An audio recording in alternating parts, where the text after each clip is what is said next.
Tension حضرات جو ہیں سامان وغیرہ لے جاتے ہیں، اس میں باقی کوئلے وغیرہ ہوتی ہیں، ان میں کوپن وغیرہ نکلتے ہیں.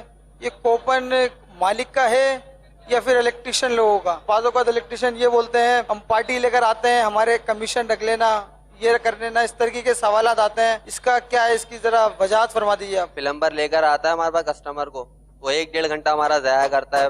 مال ادھر سے لا کر دیتے ہیں اس کو، ادھر سے لا کر مطلب مال اس کو پورا کر کے دے دیتے ہیں ہم لوگ. پھر وہ پلمبر ہم لوگوں سے آ کر بولتا ہے کہ لاؤ بھائی ہمارا کمیشن دو ہمارے کو، اتنا بڑا کسٹمر لایا ہوں میں، 1-1.5 گھنٹہ میں نے ضائع کیا تمہارے پاس کھڑے ہو کر، تو اب ہمارے کو اس کو دینا ہے یا نہیں، کا ایسا مطالبہ کرنا کیسا ہے ہمارے لیے؟ پہلے میں ایک صورت یہ تھی کہ وہ کوئی چیز لیتے ہیں تو اس میں کوپن نکلتا ہے. اب کوپن پہ لکھی ہوتی قیمت.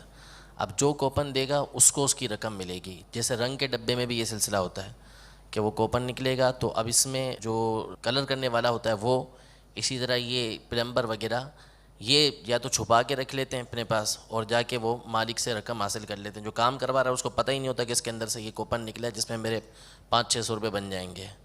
تو یہ جا کے ان کا لینا کیسا. اور ساتھ ہی ساتھ اس کی دوسری صورت یہ پوچھی گئی تھی کہ کوئی گاہک لے کر آئے، یعنی کوئی پلمبر گیا کام کے لیے، اب وہ گھر والے کو جو بھی سامان چاہیے اس کو لے کر آتا ہے ان کے پاس اور ان سے اس کا کمیشن مانگتا ہے. ظاہر یہ انہوں نے چوری کی، کوپن انہوں نے چھپا لیا، سیدھی چوری ہے اور حرام اور جہنم میں لے جانے والا کام ہے. اسی طرح جو یہ اس طرح کمیشن مانگتے ہیں نا، یہ بھی حرام ہے. ان کو یہ کمیشن مانگنا نہیں چاہیے، بیچنے دکاندار کو دینا بھی نہیں چاہیے. وہ دے گا تو بھی گناہ گار ہوگا. یہ رشوت کی صورت ہے. اگر پہلے سے انڈرسٹینڈنگ ہے تو کہ تو میری دکان پر لانا اور جتنے لائے گا نا، جتنے گاہک، جیسے وہ ڈاکٹر وغیرہ کا ہوتا ہے نا یہ بھی بابا، ہے، یہ کارپینٹر ہیں، یہ سب کے یہ ترکیبیں ہوتی ہے. وہ ہوٹلیں ہوتی ہیں نا بابا جس میں وہ لوگ جی ہاں، کرایہ کے گاڑیاں مکان، روکتے ہیں. وہ ٹیکسی والوں سے ترکیب بناتے ہیں. یہ جب ایئرپورٹ پر تم کو اترے تو عموماً لوگ پوچھتے ہیں یار کون سی ہوٹل صحیح ہے، تو ٹیکسی والا اٹھا کے اسی ہوٹل پہ لے جائے گا اور اس ہوٹل پر وہ کمرہ بھی دلا دے گا اور اس کو کمیشن مل جائے گی. تو ہوٹل چلانے والوں کو زیادہ سے زیادہ اپنے یہ ٹیکسی ڈرائیوروں سے ترکیب بنانی پڑتی ہے. اب جو اس طرح کا جو ماحول بنا ہوا ہے اس کا کیا؟ اس طرح کے جو کمیشن ہے نا، کارپینٹر کے، کلر کرتے ہیں جو ان کے، یا جو تعمیرات کرتے ہیں، کنسٹرکشن کرتے ہیں، ان سب کے کمیشن بندے ہوئے ہوتے ہیں. اسی طرح ڈرائیوروں کے، بڑی بڑی جو بسیں لے جاتے ہیں یا ٹیکسیاں لے جاتے ہیں، یہ خاص ہوٹل پر رکتے ہیں، وہاں ان کے کمیشن ہوتے ہیں. یا کم سے کم یہ کمیشن ہوتا ہے کہ مفت میں کھاؤ پیو. یہ بھی رشوت ہے. یہ ساری یہ رشوتیں ہیں، حرام ہے. لینا بھی حرام، دینا بھی حرام. اس کاروبار کرنے والے سے میں یہ جتنے بھی اس طرح کے کاروبار کرنے والے ہیں، کیونکہ بابا مارکیٹ کا یہ ایک ٹرینڈ ہے جس کے اس وقت آپ مطلب یوں سمجھے کہ ہم بالکل وہ مخالف ہوا چل رہے ہیں. کیونکہ یہ ایسے کئی کاروبار ہیں کہ جس کاروبار کو شروع کرنے سے پہلے جب تجربے کار آدمی سے مشورہ کریں گے نا مارکیٹ کے، ارے کوئی مسئلہ نہیں، اب کھول لو، اب فلاں ترکیب بنا لینا، فلاں ترکیب بنا لینا، اس سے بات کر لینا، اس سے بات کر لینا. جب تک کہ جس چیز کو اس وقت آپ منع کر رہے ہیں نا، جب تک کہ ان تمام کاموں کو وہ کر نہیں لے گا، اس کی دکان چلے گی نہیں، اس کا کاروبار چلے گا نہیں. یہ مارکیٹ ٹرینڈ کی بات کر رہا ہوں، بظاہر جو اس کا چانس ہے. لہٰذا اس میں ضروری ہے کہ توکل پر اس کو یقین ہونا چاہیے، توکل پر اس کی نظر ہونی چاہیے اور جائز اور حلال طریقے سے وہ کرے. کیونکہ یہ بہت یوں سمجھے کہ بہت بڑا کینسر بن گیا. یہ بہت بڑا کام کا، یوں سمجھے کہ آپ کام کے بہت بڑے حصے کو آپ کلاڑے سے ختم کر رہے ہیں. آپ کاٹ رہے اس کو کہ اس کو کاٹ دو. اب یہ کاٹنے کے بعد اس کا یہ کھولے گا میں کاروبار کروں کیسے، یہ پہلا ان کا ذہن میں سوال آئے گا. اب یہ کاروبار کرے کیسے، اس پر غور کر لینا چاہیے. کیونکہ اس کے بغیر یہ ٹیکسی ڈرائیوروں کو منع کر دے گا، اسٹور والوں کو منع کر دے گا، پلمبروں کو منع کر دے گا، فلاں کو منع کر دے گا کہ بھائی دیکھو تم کو لانا ہے لانا، نہیں لانا تو نہیں لانا، میں نے اب تم کو 1 روپیہ دینا نہیں ہے. یہ جملہ زبان سے نکالا نا بابا، یہ جس کو پیسہ چاہیے، جس کو آمدنی چاہیے، جو مارکیٹ میں بیٹھے کاروبار کرنے کے لیے، اس کے لیے یہ جملہ منہ سے نکالنا ہے نا، یہ کوئی آسان کام نہیں ہے. اس کو رب پر بڑا بھروسہ کرنا پڑے گا، توکل کرنا پڑے گا اور اس طرح اس کو حرام حلال کی تمیز اپنے اندر پیدا کرنی پڑے گی. یہ ہے انٹرنیشنل پرابلم. بالکل آپ جو یہی عرض کر رہا بابا، اس وقت جو ایشو ہے نا، یہ یوں سمجھے کہ اگر کوئی حساس ہوگا نا تو صحیح بیٹھا ہوا ہوگا. اب کیا کرے، یا تو ہو سکتا کوئی یار ہاں کرو، اب کیا کرے، ایسے کیسے کام چلے گا. بعض ہوں گے اب ان کو خالی باتیں کرنے آتی ہیں، بعض شاید ایسے بھی ہوتے ہیں ان کو خالی باتیں کرنے آتی ہیں، مارکیٹ میں بیٹھے تو پتہ چلے کاروبار کیسے ہوتا ہے. تو یوں مطلب کہ یہ ایک طبقہ ہوتا ہے جو مطلب مختلف، بعض حساس ہوتے ہیں، بعض ہوتے ہیں کہ یار باؤ کرو یار ہم بدل جائیں، بعض ایسے ہوتے ہیں، اور بعض ہوتے ہیں جو بالکل اگینسٹ چل رہے ہوتے ہیں. ویسے ہم چلیں گے، ہم یوں چلیں گے تو وہ بھی یوں ہی آئیں گے، چلو ہم بھی ٹکراتے دیکھتے تم لوگ کیا کر لیتے ہو. تو یہ طبقہ ہے اور یہ بہت بڑا حصہ جو ہے نا آپ کاروبار کا کاٹ رہے ہو.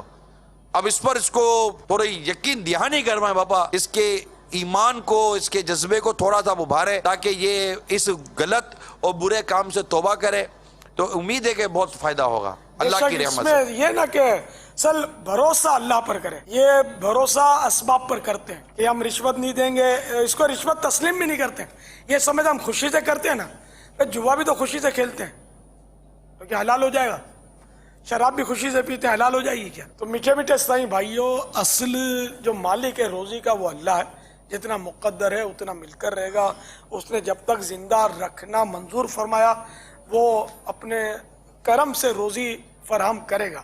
دیکھیں میں مسلمان سے بات کر رہا ہوں، اے مسلمانوں، جو قرآن اس نبی پر جس کا آپ نے کلمہ پڑھا نازل ہوا، اس کے 12ویں پارے کی اس کی ابتدا اس آیت کریمہ سے ہو رہی ہے۔ میرے آقا نعمت امام اہل سنت عظیم البرکات عظیم المرتبت پروانہ شمع رسالت مجدد دین و ملت مولانا شاہ امام احمد رضا خان علیہ رحمت الرحمن اپنے شعرۂ آفاق ترجمہ قرآن کنز الایمان میں اس کا ترجمہ کچھ یوں کرتے ہیں، اور زمین پر چلنے والا کوئی یعنی جاندار ہو ایسا نہیں جس کا رزق اللہ کے ذمہ کرم پر نہ ہو، یعنی وہ اپنے فضل سے ہر جاندار کے رزق کا کفیل ہے، نے اپنے ذمہ کرم پر لیا ہے کہ جس کو جتنا اس نے زندہ رکھنا وہ روزی فراہم کرے گا، اس کو عطا فرمائے گا، اس کے کرم پر ہے۔ تو جب آپ ہم مسلمان ہیں، اللہ پر ایمان ہے،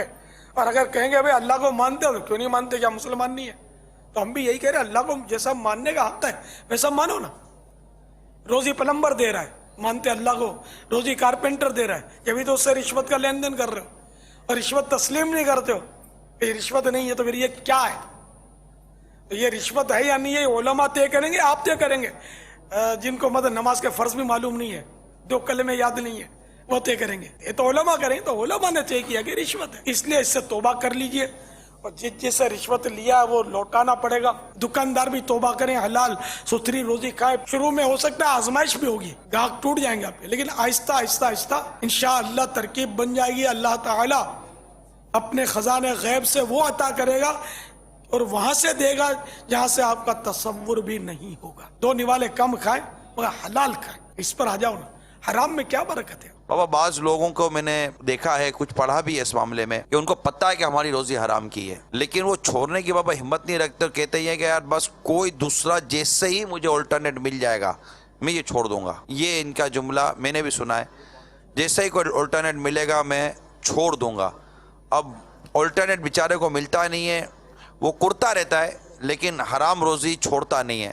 ایسے بہت سارے حرام کام کرتے ہیں، ایسے اداروں میں کام کرتے ہیں جہاں ان کی آمدنیاں کام کرنا سب ناجائز و حرام ہوتا ہے، مگر چونکہ تنخواہیں یا مراعاتیں یا جو بھی آپ کہہ لیجئے وہ کچھ ان کو نمایاں طور پر مل رہی ہوتی ہیں، فیملی ہوتی ہے، 20 بچے ہوتے ہیں، کہ یار ہم چھوڑ دیں گے، بے روزگاری ہے، کچھ ملے گا نہیں، 20 بچوں کا کیا بنے گا، تو گھر سے بعضوں کا سپورٹ نہیں ہوتا، یا ہو سکتا ہے کہ یہ بھی ہو کہ آپ جذباتی مت ہوئیے گا، ٹھیک ہے یہ سمجھا رہے ہیں لیکن آپ کوشش کیجئے کوئی مل جائے گا تو ہم چھوڑ دیں گے، ہماری نیت تو ہے نا چھوڑنے کی، ہمارا ارادہ تو اچھا ہے۔ ان کے بارے میں آپ کیا مدنی پھول عطا فرمائیں گے؟ ایک تو زندگی کا بھروسہ نہیں ہے، حدیث پاک میں ہے کہ بنی آدم یعنی انسان کے پیٹ میں جب حرام کا لقمہ پڑا تو زمین و آسمان کا ہر فرشتہ اس پر لعنت کرے گا جب تک کہ وہ لقمہ اس کے پیٹ میں رہے گا، اور اگر اسی حالت میں مر گیا تو اس کا ٹھکانہ جہنم ہوگا۔ جائے گا جب جہاں سے، جائے گا جب جہاں سے کچھ بھی نہ پاس ہوگا، جائے گا جب جہاں سے کچھ بھی نہ پاس ہوگا، کفن کا کپڑا تیرا لباس ہوگا، تو سب کچھ یہیں رہ جائے گا، ساتھ اعمال جائیں گے اچھے یا برے۔ اللہ تعالی ہماری قبر کو جنت کا باغ بنائے۔